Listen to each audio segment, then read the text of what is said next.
back in 17th century, for someone changed it. Okay, so let's go to the agenda. We're going to begin with the prayer and the pledges. Heavenly Father, we come today as an assembled body. We humbly request that you bless our meeting, community, and our nation. Help us work for the common good. Guide us to be insightful and prudent in our intentions. Work through us to provide a spirit of welcome to all in attendance and engage in respectful and thoughtful dialogue. Amen. So let's do. I pledge allegiance to the flag of the United States of America and to the republic for which it stands, one nation, under God, indivisible, with liberty and justice for all. Honor the Texas flag. I pledge allegiance to Texas, one state, under God, one indivisible.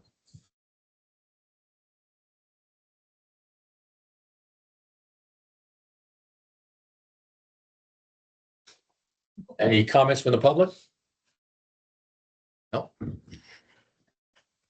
Okay, consider an act on request for adjustments and relief from specific charges imposed by the district. Have any? Great. Okay, review and act on the minutes. So we have a consent agenda. So let me say that. Anybody want to pull anything out of the consent agenda? I want to pull 5 out. There's a correction. So any 6, 7, 8, any issues? So we don't have to vote twice. So on page 3, item 11, Laura Norton and Ray Ricard were very busy attending our meeting. The ones in the folder are correct. Correct, okay. Okay, yeah, I figured you were copying and pasting.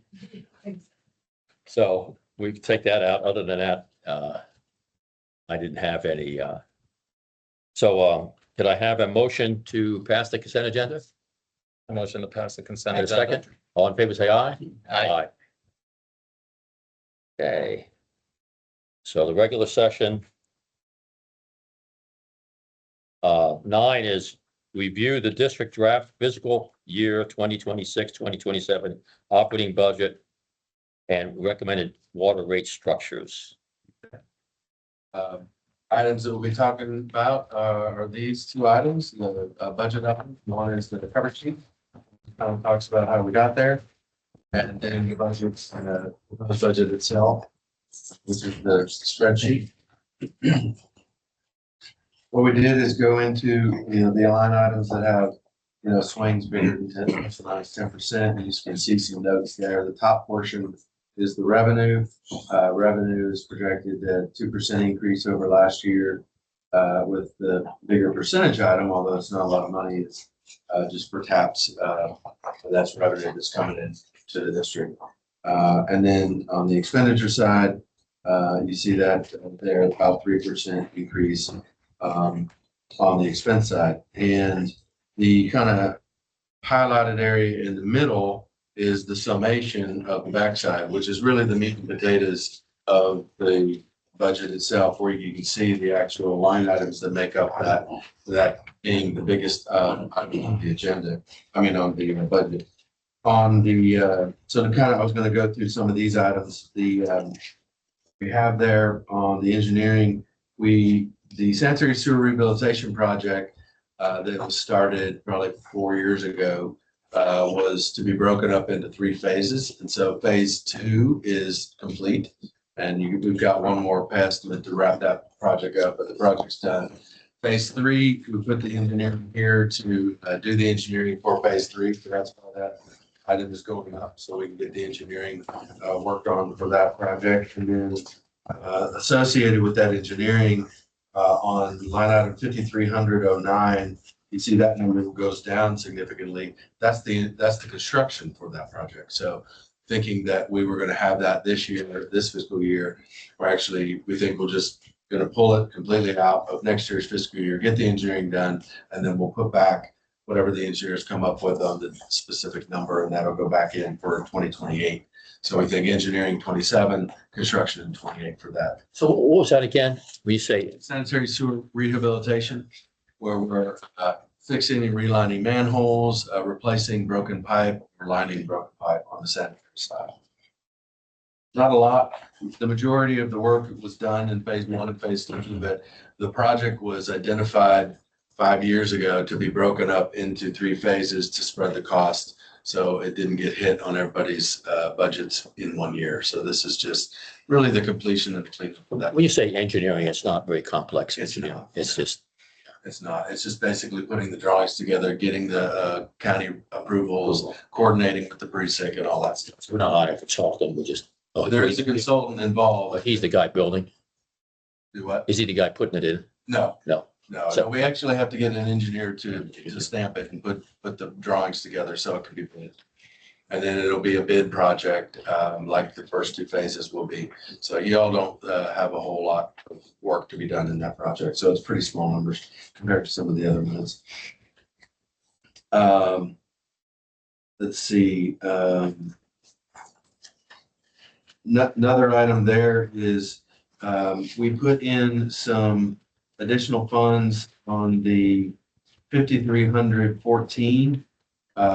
Last year, when we did the evaluation, we didn't put a whole lot of money in for pipe repair for the storm sewer. So when we talked about doing all the ditch work this year, y'all really didn't have a whole lot. And this coming year, and the ditch work is split up into storm sewer pipe and ditch pipe and ditch, siltation and vegetation. So when we talk about doing ditch work, it's really in 2 line items. One is the large ditch repair line item, which you can see is pretty flat. And then the storm sewer repair, which is actually going in and fixing storm sewer pipe. And so that would projecting that to go up a little bit due to the items that we saw. Other than that, everything's pretty flat. Overall, you start out the year at about 10.2 months of reserve at this fiscal year. And then this budget would create an increase in projected cash availability of 11.7 months, with your cash balance being around 10 million roughly. And this budget, going back on the front sheet, if you look at the very bottom line, this budget would create a net revenue increase of about 1.7 million. So that's what you'd be adding to your cash, even though you're doing projects that cost money.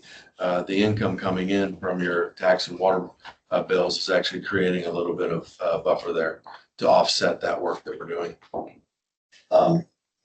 And I will say that 2 line items or 2 agenda items down, you'll be looking at your tax rate recommendations. And this was based on the initial recommendation that you'll hear. So if the board decides to adopt a different tax rate than this, then that would change a little bit of this budget on the revenue side. So, if you go to the blue side, just to mention a couple items, look at 5507 and 8. 5507, 58, that's the SRA wastewater loan and the capacity loan, water capacity loan. So they kind of end in 2030. So that comes to an end. So that'll come out of the budget. Right.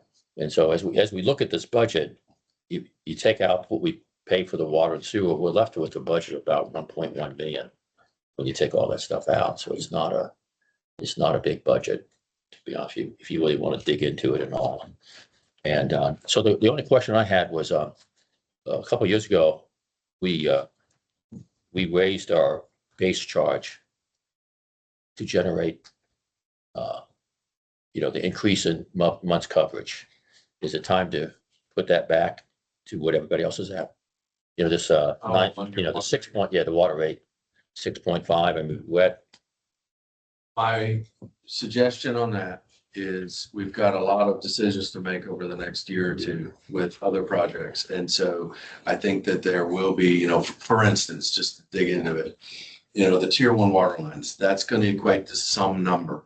And when we talked about it earlier this year, when we looked at doing you'll look at up at the top 4350, You see last year, there's zero in the budget for that. That's revenue, but that was coming from the 11 cents that was a reduction in the GRP.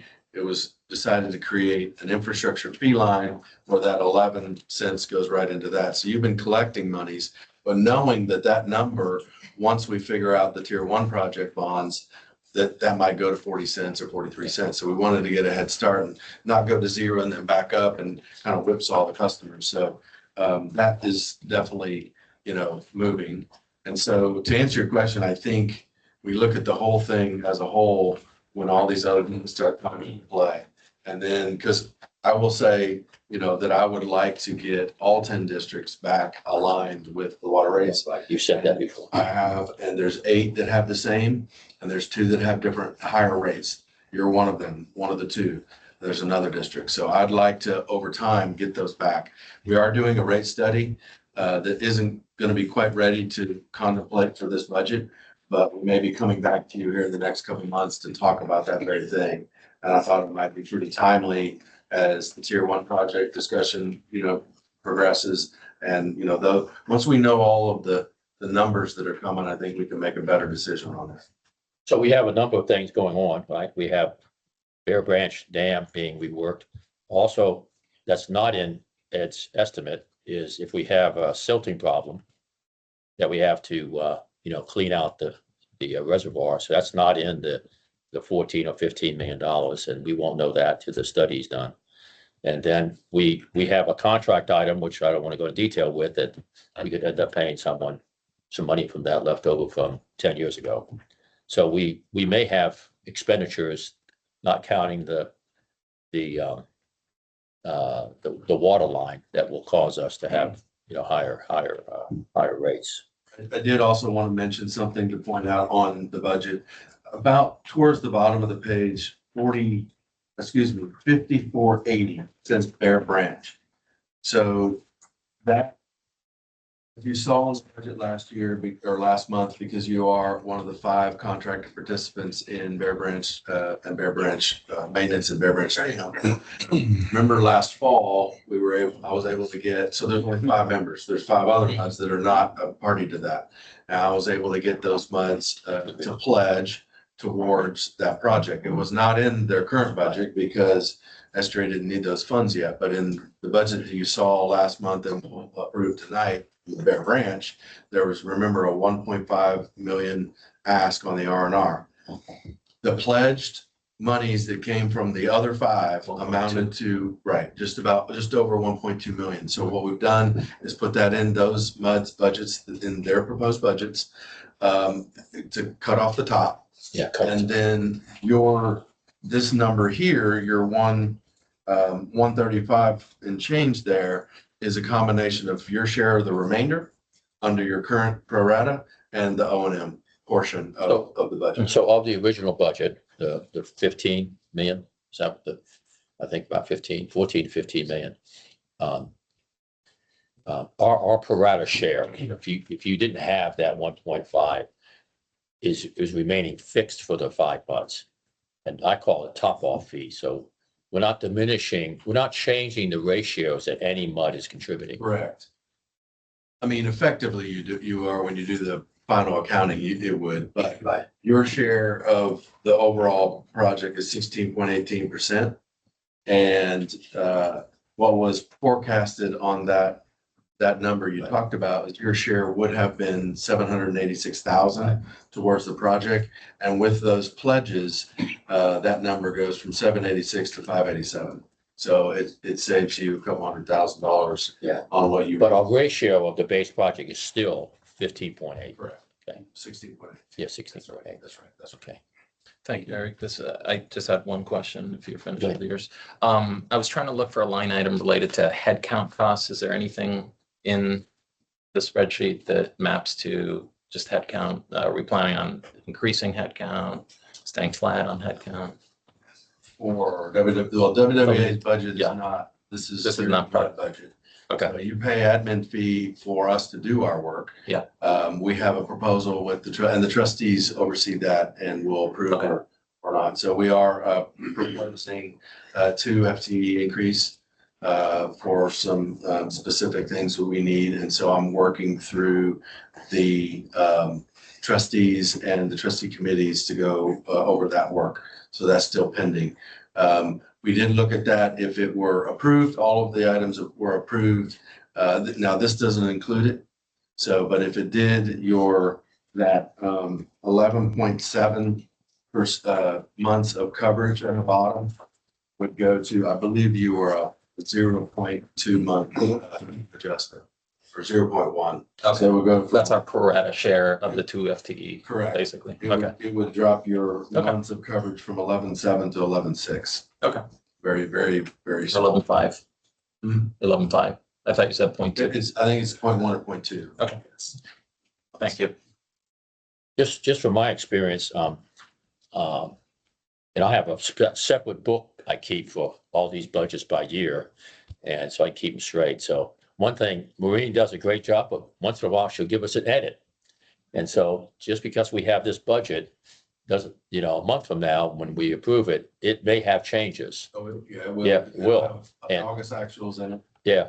So, be alert that, this will change a little bit. So if you have interest items, you should look at both budgets. And what I do, I take the stuff that Adam gives us the budget and I have a year and I put it by year and keep them. I'm old school. I like paper. And, that's my comment is, it will change a little bit.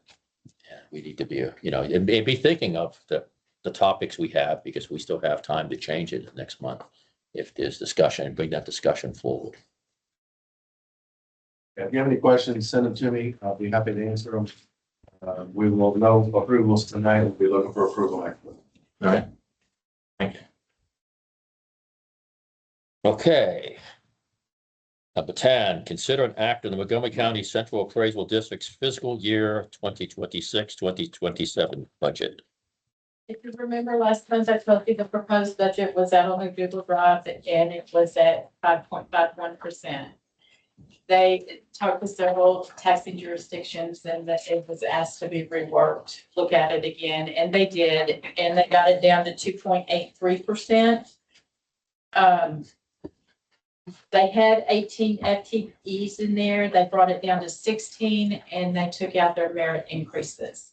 So the savings between the two budgets for y'all is $536.16 Okay. between the two budgets. Was a key player in that organization. Okay, so The we, less you tax, the less influential you are. So a yeah, good that's thing. right, yeah. And when we have elections, I think we get total of 5 votes, Not much. not much out of 3,000, Yeah, that's a 4,000. good thing because it means you're not levying. But we had heat debate on that last time, so it's a good controversial topic. Because of the election. Yeah. Which will be next year. So, can I get a motion to, pass the Montgomery County Police budget? Get a motion and a second. Motion to approve the Montgomery County appraisal. Okay, got a second. All those in favor say aye. Aye. Receive financial advisors' recommendations concerning the district's proposed 2026 tax rate and the intended tax rate and authorization. Good afternoon. Stephanie Elvin, good to meet you. My name is Adam Cohen with Cedar Creek Municipal Advisors. For the financial advisor to the district. But on page 19, you should have 3 pages. The first page with a letter on the front. And just so you know the process, the tax rate setting process is a 2-step process. So all you're doing today is authorizing publication of your total tax rate. Next month, you'll hold a public hearing and then you'll adopt and levy the tax rate, breaking it out between maintenance and operations and debt service. Keeping in mind that you want to publish the highest rate you'll consider, because next month you can always lower it. You just can't raise it without republishing. So all that being said, if you look at the cover letter, number 1 assumption, your 2026 net taxable value that's as of January 1 came in just over 5.2 billion. So you've reached the 5 billion mark. It's 4.47% increase over last year's 4.9 billion. If you flip past or to the next page, this is your remaining outstanding debt. And For the new board members, I'll run through every column really quickly so you understand what you're looking at. So last year you levied 14.45 cents to pay your outstanding principal and interest on bonds. And if you look at each column, the first column, year ending 12/31, you're collecting taxes in arrears. So if you look at that first line, it says 2026. That's from last year's levy, but you're collecting those dollars in this year. Your beginning fund balance year over year is the second column. Third column, fund interest earnings on that amount in the previous column. The next two columns are blank. The next column, prior year AV. So you can see that first line, your 4.9 billion was your certified last year and your 5.2 is this year. Next column, percentage growth. Next column would be the recommended tax rate to pay your outstanding principal and interest. Next column would be the collections of the value based on that 14 cents. The next column, total available funds, which would be your collections plus your fund balance. Current debt service and total debt service are the same because we're not proposing any new bonds. And so that is your outstanding principal and interest. So in 2030, you will end up paying off all of your debt. Second to right column is your ending fund balance year over year. That is after your collections and after you make those payments. And then all the way to the right, debt service coverage, TCEQ requires, that's the Texas Commission on Environmental Quality, requires that we maintain a minimum of 25% of your following year's debt service. So that's just showing you that percentage. And so from this standpoint, we will have to have some discussions. It won't be necessarily this year, but next year, because if you look at the next page, and we'll talk about Senate Bill 2 in 1 second, typically when districts end up around their last 2 to 3 years, we'll talk about if you're going to shift some of those pennies over to maintenance and operations. We'll have that discussion. So we'll be needing to think about it in the next year or so. But this page right here with all this information is probably one of the most informative pages. Top box with respect to your maintenance tax. Last year, you levied that top line 0.030133 cents, which generated 1.47 million. This year's proposed rate 0.031613, which generates 1.6 million. Parity rate, if you wanted to raise the same number of dollars you did last year, you'd need 2.8844 cents. And then currently, to balance your budget, you need just under 2 cents, so 1 3/4 pennies. The maximum authorized M&O rate is 25 cents. And then the value of a penny in your district is 510,000. Middle box with respect to the average tax bills. That top line, your last year's average homestead value. So all the properties that exist with a homestead in your district, that is the average 634,590, meaning the average tax bill for your residents is $1,108. At the proposed rate, this year's average homestead at 668,361 means that the average tax bill would be $1,147, which is a $39 increase or a 3.50% increase. The 3.50% is specific. And if you look at the bottom box, you are designated as a developed district. So the way the state legislature in 2019 passed a bill called Senate Bill 2, they designated districts in one of 3 tranches. You could be a developing district, which means that 3.5% can go to 8% on the average tax bill. You are a developed district. So if you were to cross the threshold of the 3.5%, you would have to go to the voters and have a rollback election. And if that election passed, if you look at the bottom box, the bottom line, your M&O rollback rate would be 2.9612. So you were proposing a higher rate than that, so we don't want to bust the 3.50%. So that is the recommended publication of the 0.171613, which would be all-in tax rate, which is down from your 0.174633. And so when I was mentioning with respect to the 3.50, that is a limitation you'll encounter every year as long as you remain as a developed district. So what your options are if you wanted to move pennies over in the future, and it, like I said, I don't think you would consider it this year, but maybe next year and moving forward. depending on how many pennies you want to shift. What we recommend would be you would under levy in your debt service account, move those pennies over to your maintenance and operations, and then make a transfer for the shortfall. And what that does is it keeps you below the 3.5%, but you're now shifting pennies over to maintenance and operations. So when your debt service does fall off, you have those pennies to utilize towards the future projects. And it's pretty significant thinking, 14 cents each penny at 510,000, that's over $7 million. So you guys have a lot to consider and you're in a good fiscal position. You'll just have to decide, do you end up lowering the tax rate or do you move some pennies over to help offset some of the increases in the CIP costs? So, how would you say? I've been at this for 4 years and I'm sure I don't quite understand it. So what I did is I asked Stephanie to be the point of contact with Adam and God, I forget your first name. And to coordinate this. So she's going to study it. She's going to work with Adam and Eric, Brian. And so we all don't have to study it. Then she can come back and teach us in terms of doing that. So, the first year we were on the board, we were an undeveloped district. And in that spring of 2023, we put it to a developed district. So we went from 8 to 2.5. So I've handed a couple things out. The thing that struck me odd was, the sheets here, this is my history file.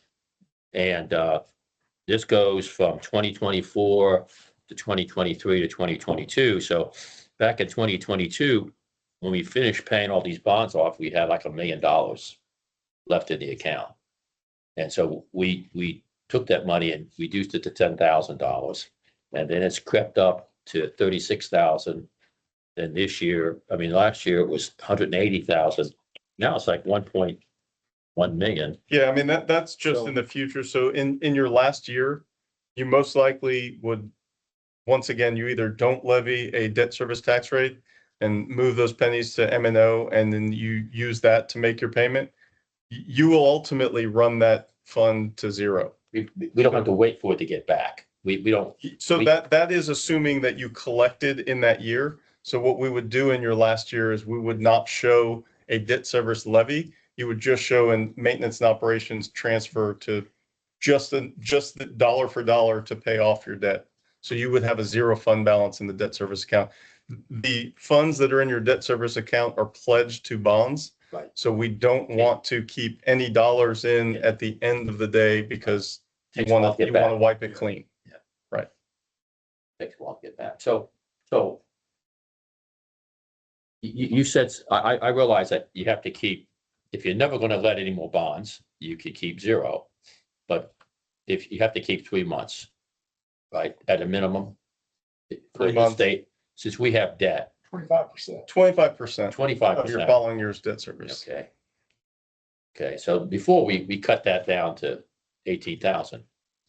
I mean, is that, we have 1.3 million we're gonna end up with, but that's Yeah, that- theoretical. So really what you have to consider is your current year that you're looking to levy for, that you'll collect for next year. Everything in the future, because we don't assume any growth, it's going to change year over year. So it's a moving target in the future.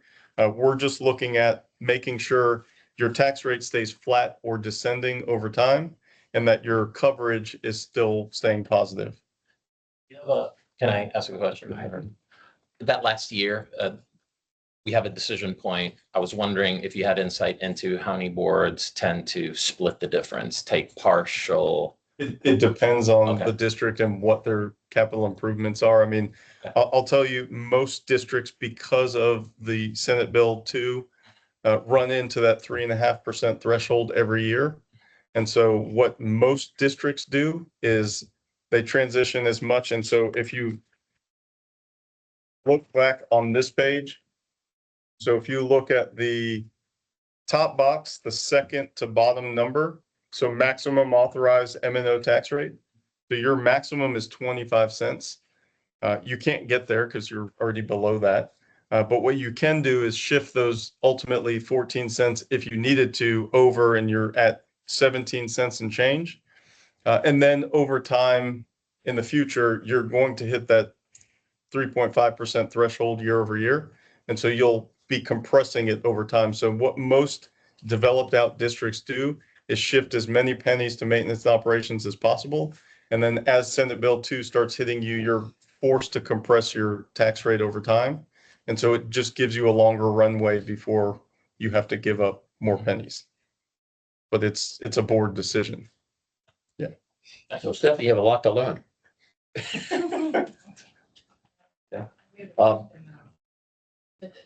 The rollback, the mandatory, I just saw this. It says, 0171613. Shouldn't that be a 2? That would trigger the roll. Okay. You see what I'm saying? Is it maybe it just rounded As could be, that's on your, that's what I'm six thinking. decimals out? Yeah, it could be just random. But I'm thinking it should be 2, so it doesn't trigger anything. Does that make sense? Yeah. So I have another sheet handed out. And this is a bonds summary that Maureen created, request another mud director. And it kind of lays out where we are. So if you look at the little blue line right here, you look at that line, and you can see that, back originally we had, original issuance of $54 million in debt. In 2015, I guess it was rolled over to reduce the rate or something. And then we have 29 million in debt remaining. And that expires on March the 1st of 2030. So this scarcity, these bonds all disappear at different years. So there's a staircase effect. And you can see that anywhere from 1.84 to 4%. And the other number, if you look at this is the loan, X-ray loan for water and sewage. That's, I guess, has 2.1 million. Well, we pay about 500,000 a year, and that's in our budget.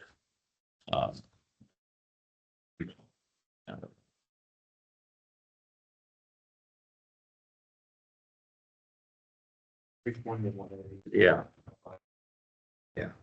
So it's in the budget, and that'll disappear. So as we really have a lot of complex issues to discuss, because we get 500 off the budget, from the SRA loans, and then we have the debt disappearing all in the same, really, It's page 3 10. year between now and 2020. Page 10 at the bottom, I think.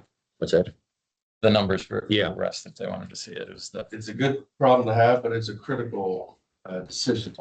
Yeah, I mean, y'all are gonna be potentially in a position to where, gotta see the final numbers on the bond schedule for the River Authority, but y'all may be able to fund it through moving over maintenance as opposed to having to have a rollback election like other districts are talking about, or, having to up your rates as much. I know we want to be uniform, but y'all may be a unique circumstance to where if you choose to move the pennies over, which of course you have, that benefits residential homeowners, as we talked about, because you have the homestead exemption, folks who itemize on their taxes, they get the benefit of the federal government paying a portion of the cost. So there are benefits to having it paid for with taxes as opposed to rates. Y'all may be able, not just talking about water line replacement. We talk about the sewer plant, you may be able to fund it through moving over pennies, which is very, very unique. So I was going to ask you during your period, but I'll ask it now. For the board, can you explain what a tax rollback election is, so everybody understands that? Yeah, so kind of piggybacking off of what Adam said with Senate Bill 2. So if you exceed the 3.5% tax rate, or 3.5% increase in the tax revenue that's on the sheet here, then you would be subject to an automatic election in November, where the voters would decide whether to approve the rate that you proposed or that you levied that was in excess of that 3.5% revenue increase or not. And if they did not approve it, then you would go back to what that 3.5 number was for M&O. And so that's that bottom number on Adam's sheet there on page 21 of the 0.029612. That's what you would be rolled back to. So it's called rollback because the board says, hey, I want to levy a higher rate. Voters say, no, we don't approve that. And so you're automatically rolled back to this lower number. So historically, what has happened at the valley? We've never had a rollback election. Oh, you've never had one in the Woodlands? No, because the bill just took effect. I think it was 20 was the first tax year. And we haven't had a district that, As one That- tested. yeah, I mean, we got close with 36, but the debt service portion doesn't attribute toward the rollback rate. So, we went through the exercise there of confirming that, okay, if you're going to have a rollback election because your total rate's higher, it doesn't make any difference because your debt service isn't going to go down because your debt service is exempt. So that's the closest we've got, but we've never had one. We've got a number of districts that we'll be talking to about as we get further into these large river authority projects that not the MUDs, they will issue bonds for, that they'll include the debt service in their wholesale rate. Then we get to the discussion of how do those MUDs fund that incremental increase in the wholesale rate? Do they increase their infrastructure renewal fee to be able to handle that increment? Do they try to get the tax advantages that we were talking about, exemptions and, itemized deductions by having potentially a rollback election because they can't capture enough revenue with the 3.5% increase to capture that whole delta that's flowing through on the wholesale rate. The only way they can capture that with the tax rate is to go ahead and hold a rollback election, try to educate the public on why they're doing this and why it's good for the residents to approve a higher tax rate as opposed to not. Y'all may be able to short circuit that whole process with, the opportunity that you've got with your debt shelf. Can I ask a question? Since I'm not really in a finance background, why do we need to reduce the taxes in order to move the money over? It sounds like we need to balance something somewhere. So the way that the statute is set up, it exempts, essentially, I'm oversimplifying it, but it exempts the debt service piece because you have to have the right to levy taxes as a district without limitation as to rate or amount for your bondholders. So you can't have a statute that comes in that would force you to lower your debt service tax because you could violate your bond covenants, default on your debt, a lot of bad stuff. So that is essentially exempted. But if you go over on the maintenance tax amount, then you could by the 3.5%, you could potentially be subject to a rollback, but that doesn't get triggered if the entire rate doesn't go over the 3.5. So that's why you can move pennies from debt service to maintenance without triggering that overall 3.5% increase. So it's a little bit complicated the way they did the numbers, but if you kind of keep the overall between the two the same, then you don't trigger it. Where if the debt service wasn't there and you were increasing the maintenance by that number, then you would absolutely be triggering it. But you've got this little window of time where you can essentially move the money over without triggering that 3.5% that would require the election. But you only have one shot at it. So Yeah, once those pennies are gone, they're when the gone. cliff happens, you don't get that chance again. Those pennies will go away forever until you have to go back to the voters. So that gives you the opportunity to shift them over when the debt's falling off. Because effectively, you don't need those pennies anymore to pay the debt because you're paying it off. That's why it's happening. Yeah. The most recent district we had that did this, I think, was month 7 when they paid off their debt a few years back. And so they've been getting the benefit of that for several years now and have really rebuilt their reserves by doing that shift over whenever their debt was paid off.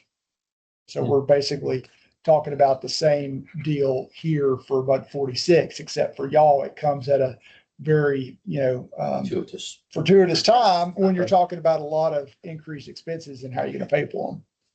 Just to remind everybody, when I arrived, I think the interest rates were 1%. And inflation was 1%. Now inflation's over 3.5 probably. And so the cap is Official. 3.5. And so, you know, it's a little different. It's than higher. it was. And so a lot to think about, you know? So. Well, So just to recap everything, all you're doing today is authorizing publication of the total tax rate. And the recommended total tax rate is 0.171612. So it'd be 0.031612 for M and O and 0.14 for debt.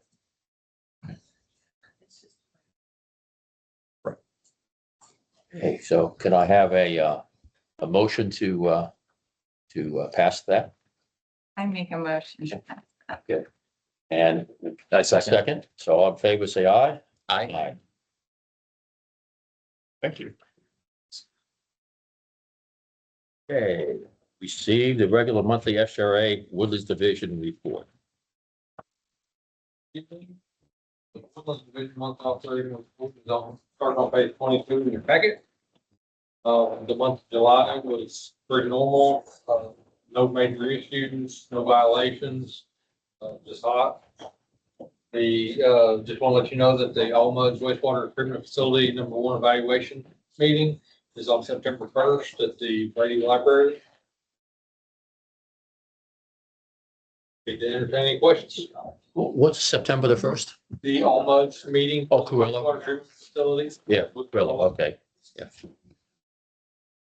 Should be a good meeting. I'm looking forward to it. I don't have any. And then to add to the operating report on page 38 is the Bear Branch operating report along, and then on page 39 and 40 are the discussion about the two projects that are going on. And the Bear Branch, kind of the 5 mud meeting, you think will be what month? While we're kind of talking with Eric, didn't want to put them back to back the first week of September, so it's probably going to be a little bit later in September. Late September. So we're gonna have, you know, a Bear Branch consultant come in and talk to, I guess, may invite everybody, since we're participating, All 10. all 10 months. They have new stakeholders. I mean, even though they're just pledged to engineering, but they're still involved now. Yeah. So they can get to hear what the update too. So sometime in the month of September, not October. Hesitant to do October, I am too. partly because we're gonna need a decision from the MUDs on what direction, which project to do. And then if the other MUDs decide to participate, we're gonna need supplemental agreements from them. That's gonna take a little bit of time. We'd like to have the design consultant kick off January of 27. So we've got quite a bit to do between now and when SRA's December meeting is as to when we would more than likely authorize the design consultant contract. So we're thinking late September. I vote for earlier than that, but I suppose that doesn't matter much. Well, part of it's getting it scheduled in amongst the trustee meeting and the MUD meetings and And on page 20, not wearing you all out with meetings. Right. Yes, just on page 23 at the bottom, the water lots, yes, histogram at the right. I was hoping that Chris it's not here. here, but so I'm not expecting an answer, but I just wanted to draw attention. I'm part of the subcommittee that's looking Right. at the water loss, and there was, maybe you know, one of the data sets had to do with the water loss over a 5-year period.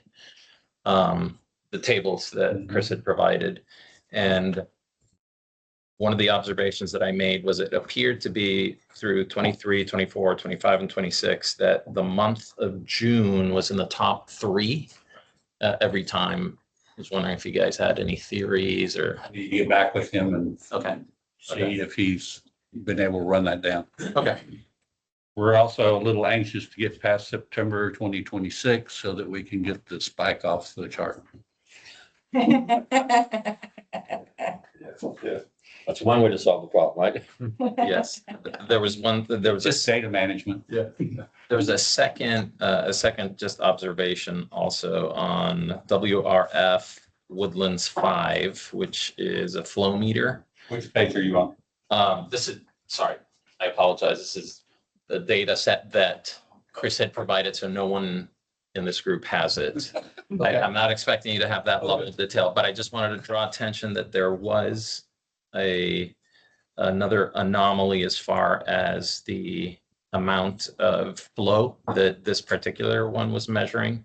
And I also shared the information. The emails are bouncing. The same thing that happened with us last year where I was getting the bounce backs. So I don't think Chris is even receiving the emails because I see everybody else receives it, but his email is like bouncing back. Yeah, I should block. Yeah, the SJRA's IT system is probably just blocking. A few firewalls. So I guess the request would be is if he could, whatever you did that made it work, and allow the emails to go through. Thank you. Yes, sir. So Ed, is page 40 yours? One second. No. Page 40 is ours. So, Bear Branch, Panther Branch drainage improvements, I thought you handed that over to. Well, Eric's been reporting on it, but the bottom line is we're still waiting for the Corps of Engineers to say they have money in their budget and are willing or prepared and willing to go forward with doing the feasibility study that we requested 18 months ago. And if they pick it up, it's possible that when it comes back, it fits within their criteria. It's possible that they might be able to fund the other half of the project. But what we're asking for is money for the feasibility study. We're asking them to perform the feasibility study. We don't, they budget money for that. And then if it does move forward, then we'll end up with a partnership agreement to be the local sponsor and cover our pro rata share. Have you been getting a request to have the Bear Branch Drainage Branch meeting? We haven't had one in 18 months. One district asked yesterday about it, and I said, there's no reason to be having one. You don't have any more data than what he just said. No. So who is the point of contact at the Corps of Engineers? Tell me a little bit about how you asked for funding. Tell me, can you, Well, is there a branch office? well, there's the Galveston district and we're working through the Galveston district. Eric and I met with an engineer with HDR 2 years ago, and he's a former Galveston district commander. And he walked us through some of the project funding, the different levels of project funding that they have. And we applied for this feasibility study and we didn't make it in last year's federal budget, so we're trying for this year. And this year is defined as, October 1, So- well, yeah, October October 1 around to September 30. But typically they're approving their budget after the budget goes into effect. Right. And so hopefully we'll know by January that it got funded. But we did get, an correspondence with them about 45, 60 days ago that confirmed, are you all still wanting us to move forward? And we said, yes, go. And what we believe that was part of is they're earmarking that feasibility money that they didn't put in this year's budget, so that they can do the feasibility in their next year's budget. And so, if that budget gets approved in January, whenever February, they had indicated to us previously that their work, they have funding, is a minimum of about 90 days for them to complete the feasibility. So we're thinking that, probably by early summer next year is the earliest, that's assuming they start right then, early part of the year that we would see a response from them in So terms it'll of, probably take a couple of months to get the partnership agreement right, done, but and then get them rolling on Yeah. the feasibility. And then what they do during the feasibility is they look at all the parameters of the project and identify whether or not they deem it to be a project that qualifies for the gap funding and whether or not they want to partner on the project with us. If they do come to that conclusion after the feasibility, our understanding of the cap funding program is, I believe it has a 55% match. And we just roughly did the math there, and if we're looking at about 21, 22 million current estimate, we have $11.3 million in the bank. That's about 53-ish%, 53.8 or whatever it was when I did it a year ago, that we would be right on with local match already in the bank. So that would bridge the entire gap. I'm still having communication with local agencies to keep this on their radar for additional local funds to be put in once that time comes. But so the township and others are looking at that in their budgets. But I told them that we really need to get past this feasibility until we start getting really serious about, what we need. And the 11 million, you've collected that from all the participants and you have that in an account someplace here. Okay, we're also looking at Water Development Board flood infrastructure funding to also assist.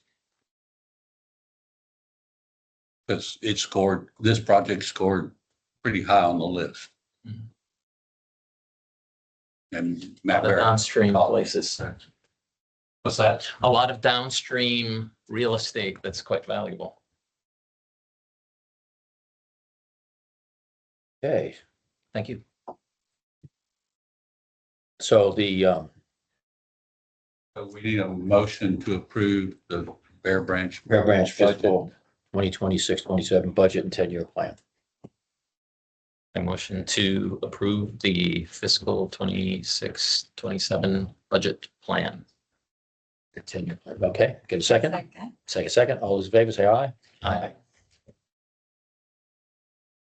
Number 14, the supplemental agreement for tier 1, that's still with the trustee board. Attorney's report. Only thing I got is last reminder on the cybersecurity and AI. So if you haven't done it, please get that completed this month.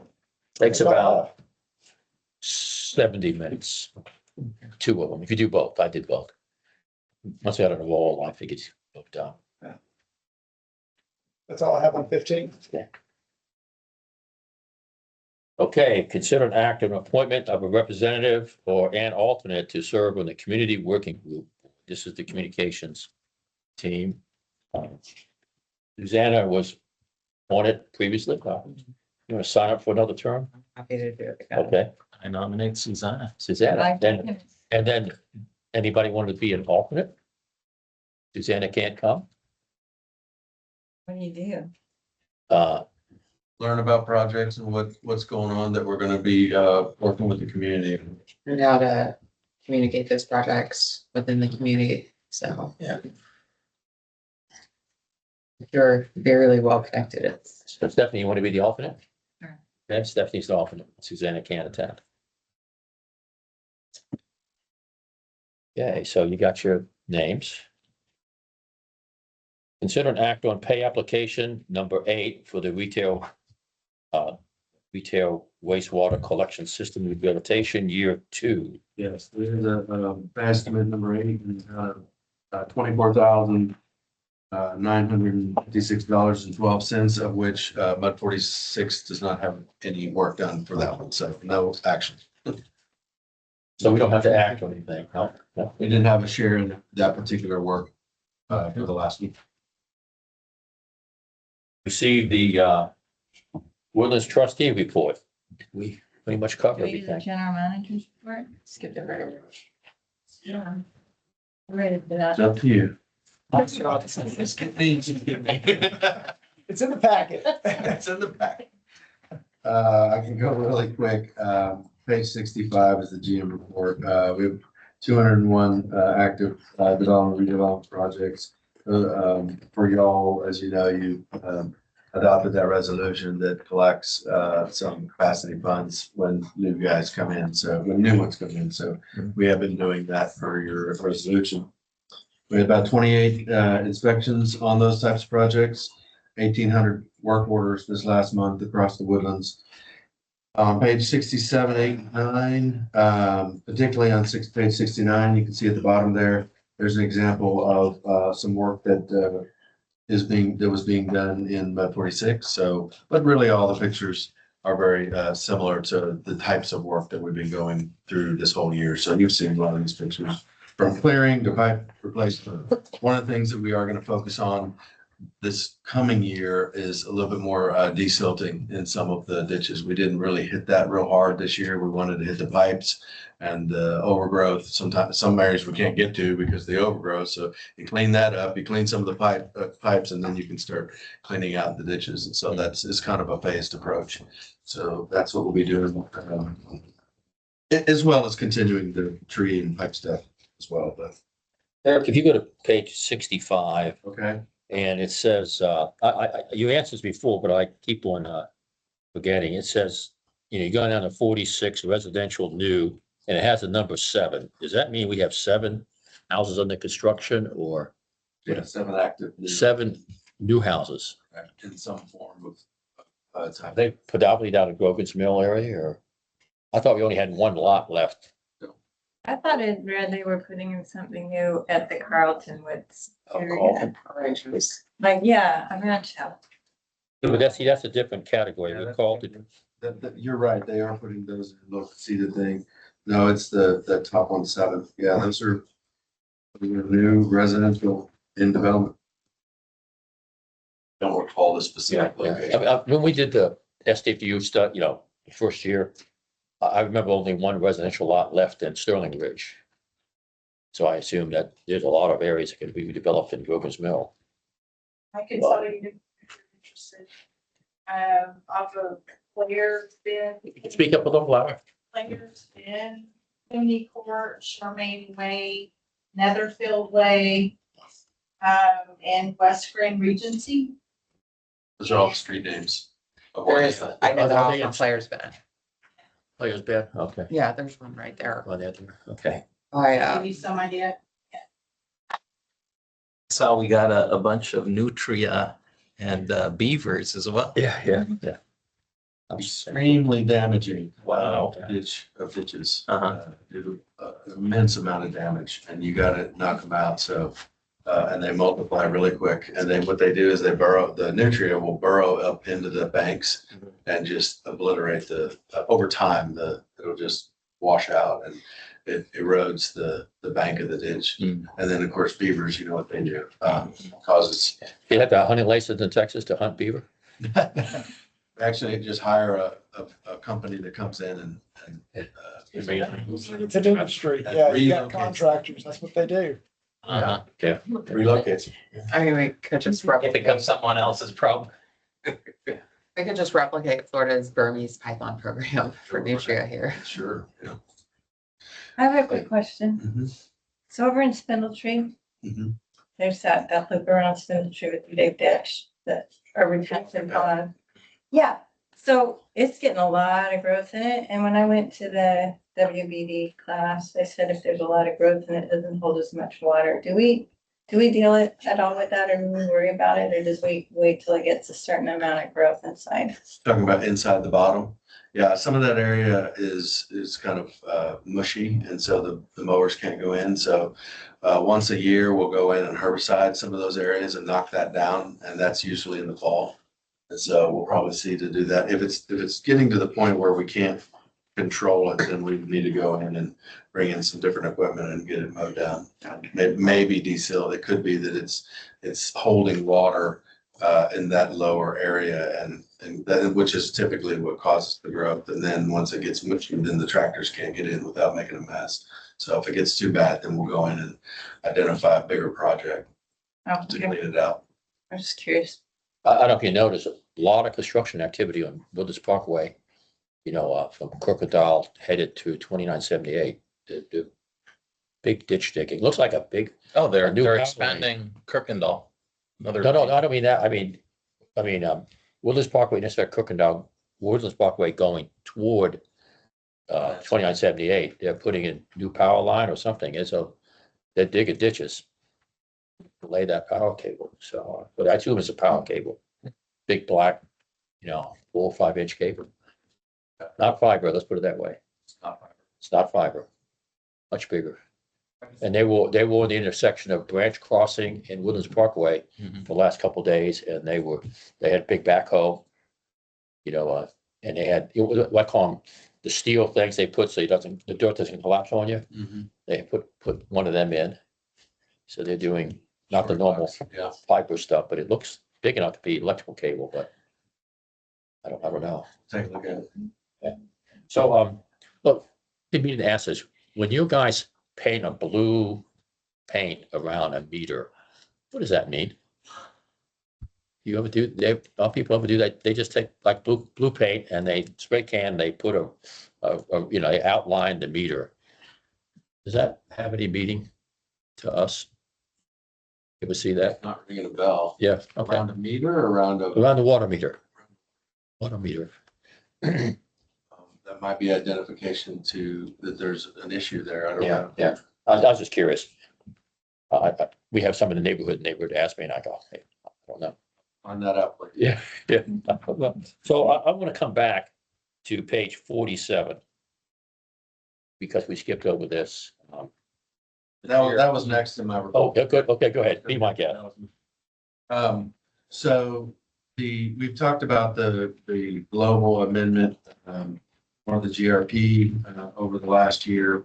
And the final version that we've been waiting for came in last week. So I wanted to make sure that we put it in your packet. There is not an agenda item for us to talk about it tonight, but I wanted to get it in your packet so you can start reviewing it.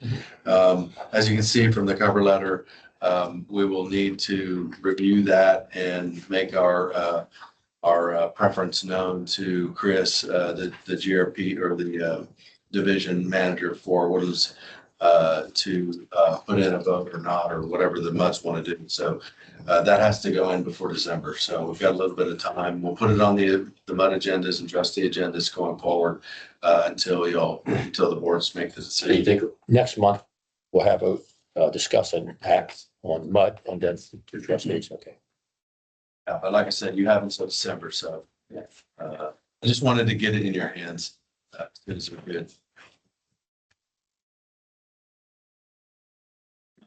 John? Last thing. Good evening. In recognition of our current focus area in water conservation, I brought you a gift. Woodlands Water branded 5-minute shower timer. For those of you who shower. Oh, this is a Navy shower. Yeah. So is that 3 minutes or 1 minute? You get 5 That's too long. That's too long. We need a 3-minute shower. Navy was always a 3-minute shower. Don't turn Those it Air aside. Force guys. It was a 1-minute shower when someone put the steam line to the shower. Then it was a 1 minute or 30-second shower. But yeah. Good luck with that. Okay, so just a couple things here.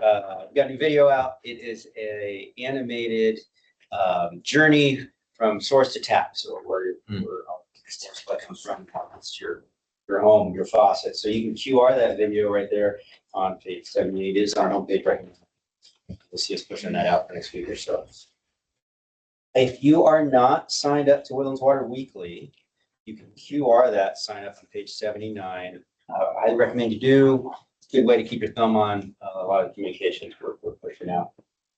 And it'll help you get the right amount of water under it. All right, page 80, those are our 6 social media platforms. Just a reminder, if you're on one of those, you see our stuff, please share us, like us, engage us in some way. It really helps the algorithm to expand our reach. And then finally on page 81, you have an in-person outreach calendar there. I'll remind you again next month, but you've got a USGS presentation on state of our aquifers coming up in September on the 24th. So that's Jason Ramage. He's been presenting annually for a while now. That'll be at Hark. You can go there live in person or watch it live on couch via Zoom. I'll make sure you guys know how to do both of those things. And so forth. So yeah, that's on the 24th. And then with all the other events that we have here, you're always welcome to come out and join us. We love having mud directors at our booths, at events. great way to talk to folks and learn more about what their questions are and so forth. So Is the booth at picnics or? the booths, Village Association events, landscaping solutions, wildflower festival, those types of things.